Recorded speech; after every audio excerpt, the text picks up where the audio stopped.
Ahora, en el tema de la participación del Estado y las reformas, se quedó pendiente una reforma, por ejemplo, que tenía, y esa es una pregunta muy puntual, pero quiero su opinión al respecto, que tenía este componente de un porcentaje para tu bolsa individual, ¿no? Y un pequeño porcentaje, que era 20-25%, decía el proyecto de ley, el proyecto de reforma, que iba a una bolsa para todos.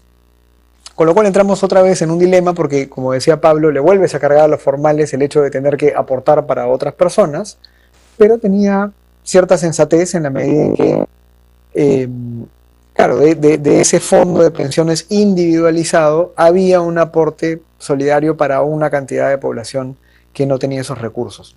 Pero el Estado tiene otros mecanismos para buscar esos fondos. A ver, lo hemos hablado hace unos programas, ¿no? O sea, el 15% aproximadamente del presupuesto se pierde en corrupción, el 20-25% del presupuesto se devuelve al Ministerio de Economía y Finanzas, hay un gasto corriente que supera el 60-70%, hablando de sueldos, planillas, en muchas entidades públicas. Vamos un paso más atrás, ya, si nosotros tuviéramos la capacidad de ser los políticos de turno para poder hacer que el Estado sea más eficiente con la plata y poder garantizar esta escalera de protección social desde el que no tiene nada hasta el que tiene lo suficiente, pero igual tienes que respetar sus ahorros. ¿Qué hacemos? Con el riesgo de sonar simplista, ¿ya? Pero hay un elemento que le resta atractivo al sistema de pensiones, que es que obviamente no vamos a solucionar todos los temas conductuales vinculados al ahorro de largo plazo que comentaba David, pero estamos acostumbrados a cargarle al sistema de pensiones los riesgos que ocurren en el mercado laboral, ¿no? O sea, frente a la pérdida de trabajo o frente a una eventual pérdida de ingresos, el Estado no tiene los mecanismos para actuar y tratamos de ir hacia los fondos del sistema de pensiones. Y podríamos ganar mucho si es que centramos esta reforma del sistema de pensiones dentro de una reforma integral, sabiendo de que hay mecanismos más eficientes para poder asegurar los ingresos o para poder asegurar la pérdida de bienestar durante la etapa de acumulación. Y eso es, nuevamente, para no entrar ya en los elementos, todavía en los elementos de gestión, que están mucho más vinculados con reforma del Estado, hay también un elemento de diseño central de tratar de definir cuáles son los mecanismos más eficientes para atacar las eventualidades que sufre el individuo a lo largo de su vida, ¿no? Y evidentemente, sobre la base de ese diagnóstico, podemos encontrar un rol mucho más eficiente del Estado o mucho más efectivo de parte del Estado a través de destinar los recursos de manera correcta. Lo que a veces uno se frustra o se frustra en el diseño de la cosa pública es que se terminan utilizando herramientas que no necesariamente están pensadas para solucionar un determinado problema. Y parte de esa reforma del Estado que hay que impulsar y hay que trabajar, ¿no? Como parte de esta reforma integral, pues, que mencionaba Álvaro, no se puede ver el problema o el tema de sostenibilidad fiscal de estas propuestas de sistema de pensiones como un compartimento estanco, ¿no? El presupuesto de la República es uno, ¿no? Y es el problema en todos los ministerios, ¿no? Creen que son compartimentos estancos y las líneas transversales de reforma no están, casi nunca están alineadas, ¿no? Entonces, identificas un problema y tú quieres financiar ese problema dentro de ese compartimento estanco, ¿no? En este caso, identificas el problema de las pensiones y en esta clase media, pues que faltan pensiones, entonces a los pensionistas le voy a cargar con una tasa adicional.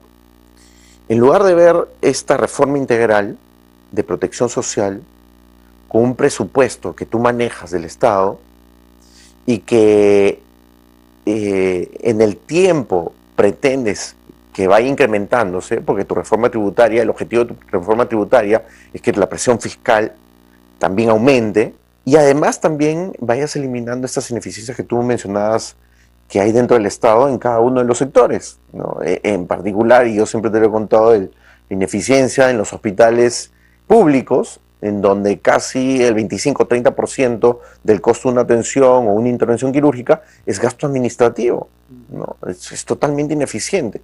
O sea, hay recursos ahí donde hay que mejorar, buscar esas deficiencias que hay dentro del Estado, replicarlas en cada uno de esos ámbitos, liberar recursos y darle más fondos a este tema de la protección social. Y el tema de la protección social va a ser un tema súper importante en los próximos años, porque en tanto no tengamos política de largo plazo de reducción de la informalidad, así cargues con lo que cargues al formal, no te va a alcanzar el dinero. Y vas a generar todo lo contrario, distorsiones en el mercado laboral que te van a incrementar la informalidad y generando todo lo contrario, menos recursos para el Estado, ¿no? Yo quería dar un elemento adicional más en el ámbito de cómo hacer que esta reforma surja, ¿no?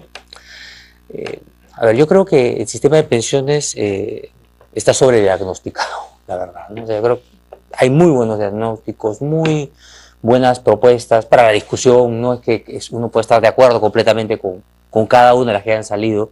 Yo participé en una, tuvo sus críticas, han habido otras también, todas son criticables porque cada quien tiene una perspectiva y porque no existe un modelo único, ¿de acuerdo? Mucho depende en gran medida de que se pueda desarrollar y generar un consenso, ¿no? Para que esto finalmente funcione en el ámbito de lo posible. Pero una cosa que ha venido faltando desde hace bastante tiempo es la parte de los que toman decisión, ¿no? Yo hace bastante tiempo que, sobre todo en este contexto, ¿no? Veo a la Superintendencia de Bancos y Seguros, veo al MEF, veo al Banco Central de Reserva también, bastante un poco de perfil a lo que está sucediendo, ¿no?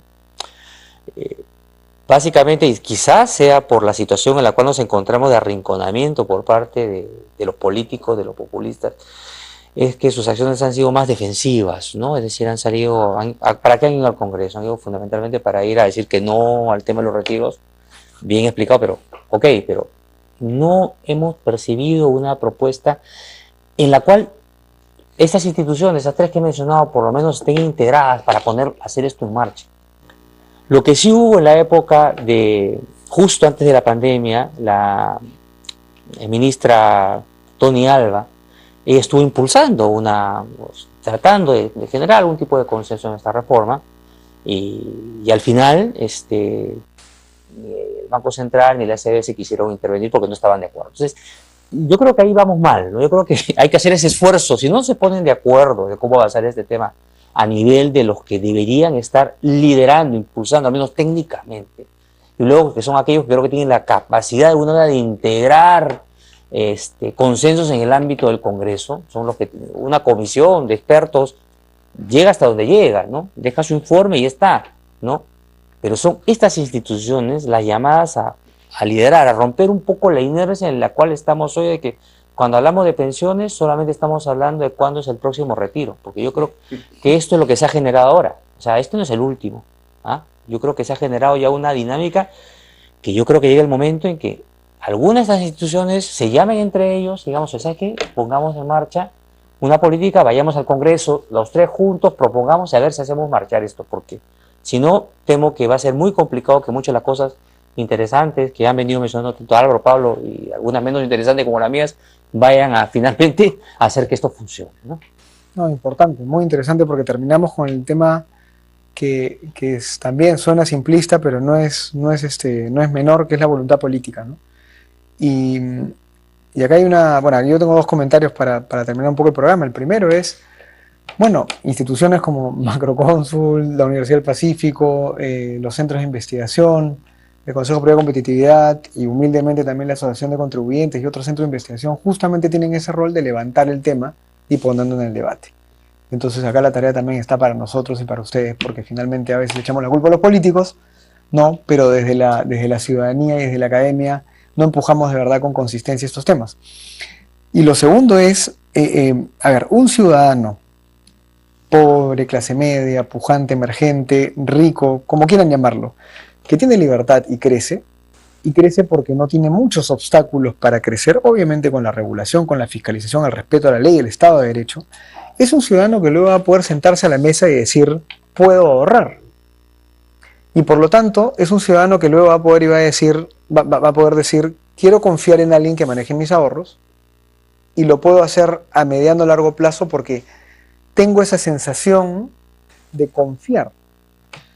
Entonces volvemos al mismo tema. En la medida en que nuestros políticos y también nuestros líderes empresariales, nuestros académicos, no hablen, no se comuniquen con esos políticos y les hagan sentir y les hagan notar que los ciudadanos necesitan esa base de crecimiento en libertad para poder luego sentarse a hablar de estos temas, no vamos a tener una población informal que confíe en el Estado ni confíe en el sistema privado, público o extraterrestre o cualquiera, porque no va a haber confianza.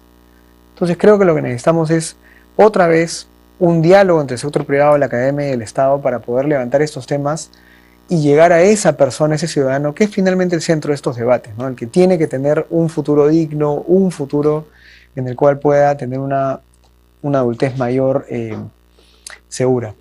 Les quiero agradecer a Pablo, Álvaro y a David por sus participaciones, por su intervención en 4 AM, y ya será hasta la próxima. Nos vemos el próximo domingo. Muchas gracias a todos. Cuídense.